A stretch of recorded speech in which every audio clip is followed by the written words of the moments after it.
Okay bang, boleh saya bantu bang? Pak, handphone saya ni kejap-kejap mati, kejap-kejap hidup, kejap-kejap mati.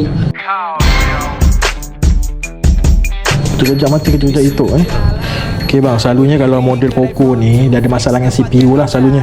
So tak apa, kita akan cuba buat dulu. Abang boleh duduk dulu, tunggu kita dalam masa 1 jam. Kita akan cuba try buat untuk abang lah. Boleh? Ada barang penting ke dalam ni? Ada. Ada barang penting lah. Kita akan cubalah untuk selamatkan. Okay, tak apa, abang duduk dulu. Kita akan try repair lah untuk CPU ni. Okay, boleh? Okay. A few moments later. Okay, kita dah cuba.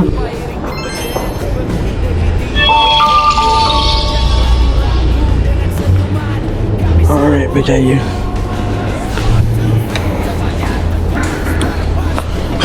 Hey bang, dah siap bang?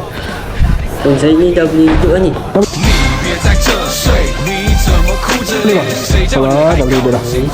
Korang try dulu tengok. Okay tak? Okay, Andis pun masih ada lagi. Macam ni boleh lah. Orang yang berhutang saya tu boleh bayar balik. Boleh, insyaAllah. Okay bang, kita bagi warranty kat abang sebulan. Dalam masa sebulan dia jadi balik, abang boleh datang kat kita lah untuk repair balik.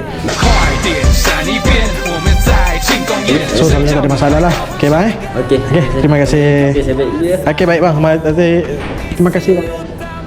Jangan lupa bang, orang hutang. Okay, itu wajib kena bayar lah.